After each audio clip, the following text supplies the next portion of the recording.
Oi gente, eu sou a Rô, sejam bem-vindos à minha biblioteca e hoje nós vamos conversar um pouquinho sobre o filme Liga da Justiça do Snyder Cut.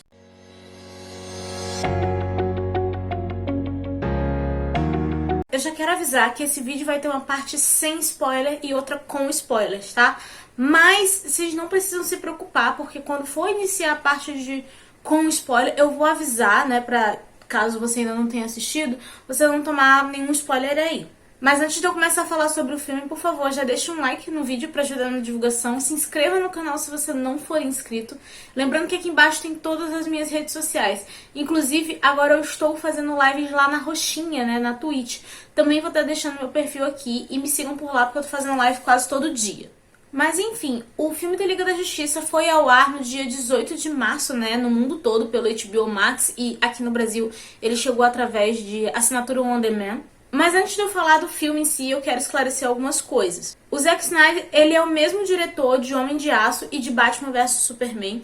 E esse filme aqui é uma continuação direta de Batman vs Superman, mas que ele vai estar ignorando totalmente o filme do Liga da Justiça de 2017. Porque durante aquele projeto, infelizmente, a filha do Snyder acabou tirando a própria vida e, por motivos óbvios, ele saiu do projeto. E o Joss Whedon, que é o mesmo diretor de Vingadores de 2013, acabou assumindo o projeto. Sobre o Liga da Justiça de 2017, existem diversos rumores de que havia muita interferência dos executivos da Warner, e sem contar que o Joss tinha uma visão muito diferente assim do universo DC comparado do que o Snyder estava criando. Foi um filme que dividiu muitos fãs, teve muita controvérsia, sabe? Teve gente que gostou, gente que não gostou.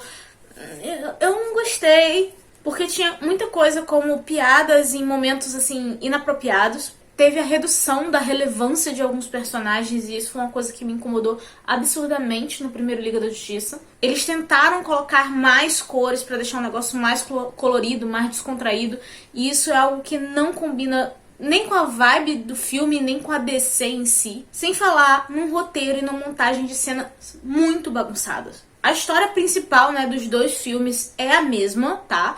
Após a morte do Superman, as caixas maternas despertam e o Darkseid envia o Lobo da Steppe para poder encontrá-las e dominar a Terra. Enquanto o Batman e a Mulher Maravilha estão tentando juntar em uma equipe de meta-humanos, né, para poder impedir isso. Porém, aqui na versão do Snyder, né, ela tem a duração de 4 horas. Que acabou ampliando assim de uma forma magnífica, né, o background dos personagens. Ele traz uma luz referente aos acontecimentos, porque no filme antigo tinha muita coisa que ficava sem explicação, e aqui as cenas estão muito bem encaixadas para a história fazer sentido. As 4 horas são divididas assim, em atos que vão cadenciando até o clímax, né, do final do filme. A fotografia tá mais escurecida, o que dá um ar mais sóbrio, mais sério pra história, e isso foi algo também assim que me agradou bastante. E sobre essa questão, né, do filme ser tão longo, né, ter 4 horas aí de duração, pra mim teve suas vantagens e suas desvantagens. Como eu já falei, eles melhoraram muito a questão do background dos personagens. O desenvolvimento de cada um deles é feito de forma separada, mostrando o que levou cada um até aquele momento final, as suas motivações individuais e quais eram as expectativas para cada herói. Principalmente a respeito do Flash e do Cyborg, né? Porque bem ou mal são dois heróis aí que não possuem filmes próprios ainda. E aqui nós vamos ter uma profundidade incrível, né, a respeito deles, pra gente poder sentir o que esses heróis sentem. As cenas de luta em geral melhoraram assim muito absurdamente, tá? Aqui nós temos combate mais longo, com cenas mais complexas e dinâmicas ao mesmo tempo, que refletem, né, a urgência que os diálogos impõem. E a montagem, assim, da cena em si é muito bonita e bem feita, sabe? É uma coisa que você olha e você admira de tão bem feito que é. Você consegue visualizar o que cada personagem está fazendo numa luta. A cena das Amazonas é linda, sabe? É uma coisa bonita de se ver. Outra cena bacana também é que tem um flashback dentro do filme que conta sobre uma outra batalha e nossa, é muito bonita aquela cena, sabe? Você consegue enxergar o que os personagens estão fazendo, porque tem muita cena de ação por aí que, sinceramente, eles picotam tanto a cena que o seu cérebro não consegue entender a sequência de movimento dos personagens, e isso é uma coisa que, graças a Deus, não acontece aqui. Nas cenas finais também teve toda uma divisão de tarefas entre os heróis que ficou muito bem planejada, sabe? Ficou muito bacana. Todas as cenas de luta ficaram esteticamente muito bonitas de você assistir. E outra coisa que me agrada muito na DC de uma forma geral é a presença de sangue nessas lutas, porque isso traz um ar de realidade que eu acho muito importante. E isso tudo somado ao fato de que os vilões estão melhor representados, com um tom ameaçador e imponente, e com um roteiro que permite a gente entender as motivações e os objetivos dele, deixa o conjunto muito bem definido e relevante. Sobre o vilão, eu basicamente não tenho o que reclamar, ele ficou 100% melhor do que o da primeira versão. Na primeira versão você não entendia quem ele era, quais eram as motivações dele, ele aparecia no final e você simplesmente nem temia o vilão da história, sabe? Porque você não conhecia ele. E aqui você vai conhecendo ele no decorrer do filme, os objetivos, as motivações. Você vê o quanto ele pode ser intimidador e perigoso e que não vai ser nada fácil vencê-lo. E uma coisa que eu, adorei nele é porque ele é um vilão que vai direto ao ponto. Ele não se desgasta com lutas desnecessárias, ele vai lá, resolve o objetivo dele e vaza. Mas gente, pra mim o filme não foi perfeito, tá? Eu adoraria chegar aqui e dizer que foi tudo perfeito, tudo mil maravilhas, mas não. Eu admiro muito o trabalho do Snyder, eu gosto do estilo dele, né, do trabalho dele, mas eu acho que darem pra ele essa opção aí de, digamos assim, um reboot e sem nenhuma interferência do tipo deixar ele fazer o que ele quisesse, acabou subindo um pouco a cabeça e ele acabou querendo colocar todas as ideias dele, independente de se eram boas ou ruins, ou se alguém ia falar alguma coisa. Primeiro nós temos a questão da tela, né, do que é 4x3, aquele formato mais quadradinho. E ele pode apresentar a desculpa que for, mas não tem pra que isso existir. O fato do cinema em si ter mudado o estilo de tela, né, é porque é mais agradável aos olhos, sabe? Você tem uma noção melhor de espaço que os personagens estão ali vivendo, né, das ações dele. Você consegue ver as cenas de uma forma mais completa, mas aqui eu fiquei me perguntando, pra quê? Porque isso não agregou em nada. Pra mim, eu acho que só atrapalhou. Porque quando ele filmava ângulos que eram muito próximos, eu não tinha a noção de espaço direito dentro do filme. Então, isso não foi legal. E sem contar que se fosse, né, com aquela tela convencional, né, que você vê tudo, nossa, as cenas de luta teriam ficado ainda muito mais bonitas. Porque nesse formato ficou estranho, tá? Incomoda, pelo menos a minha vista ficou muito incomodada. E não teve porquê, não tem uma finalidade pra isso. Foi só tipo, eu quero. E colocou. Outra coisa que eu gosto muito em filmes, mas aqui ele acabou pecando pelo excesso, é a questão de câmera lenta com músicas intensas ou melancólicas. O filme tem 4 horas, gente. Eu acho que ele esqueceu que se ele começasse a usar várias e várias e várias vezes isso, ia ficar chato e cansativo. E esse é o tipo de coisa que vai acontecer desde as primeiras cenas do filme até em várias outras cenas até o final. E isso atrapalha muito, porque, por exemplo, a gente tá tendo o Flash no filme, sabe? E tem cenas muito bacanas onde tudo fica em câmera lenta porque ele tá indo rápido demais. Isso é uma questão da habilidade do personagem. Então quando chegaram nessas cenas eu já não me sentia tão impactada, sabe, por esse efeito, né? Porque já estava acontecendo demais em várias outras cenas que simplesmente não tinham necessidade. Se você pegar todas essas cenas separadamente, elas vão ficar esteticamente bonitas. Eu gosto dessa estética. Mas, se você colocar todas elas juntas num filme, começa a ficar cansativo, porque tem momento que realmente não é necessário. Outro ponto é que eles acrescentaram cenas, realmente incríveis, né? Inclusive falam que muito pouco do material de 2017 foi utilizado, né? Parece que muita coisa foi regravada e construíram cenas novas. Mas eu acho que tinha cenas que dava pra cortar, sabe? Em alguns momentos nem era a questão de tirar a cena inteira, né? Mas perdi o time, sabe? A cena se prolongava mais do que o tempo necessário e isso às vezes era um incômodo pra mim, durante a narrativa. Mas no geral, eu adorei o filme, tipo, não tem nem como comparar direito com o de 2017, porque obviamente esse aqui é muito melhor. Primeiro que o roteiro dele faz sentido, né? E como fã da DC, eu fiquei muito feliz de receber essa versão. Eu já tive muitas decepções com o universo da DC no cinema. Então, assim, eu precisava de algum filme pra me fazer ter esperança de novo, sabe? Foram muitas decepções no cinema, gente. Foram muitas decepções no cinema. E esse filme aqui, por mais que ele não tenha sido perfeito, ele me deu esperança do universo cinematográfico da DC acabar entrando nos eixos. Eu acho que ele foi um presente pros fãs. Mesmo eu reclamando de alguns pontos, eu gostei muito desse filme. Então, assim, é um filme que eu com certeza recomendo. E esse filme aqui deixa portas, assim, abertas, né, para um universo da DC, que eu espero que deixe na mão do Snyder, porque a DC precisa disso. Ela precisa de uma pessoa que vá unir todas essas histórias e que tenha uma visão de como é que são as coisas nesse universo. E bem ou mal, mesmo eu reclamando de algumas coisas nesse filme, o Snyder tem uma excelente visão sobre a DC. Então, assim, eu gostaria muito que o projeto continuasse na mão dele e que a gente tivesse realmente sequências e que ele deixasse as histórias da DC mais interligadas, né? Mas, enfim, deixa aqui nos comentários o que você achou do filme, né? O que te agradou, o que te desagradou. Me fala aí também se você chegou a assistir a versão de 2017.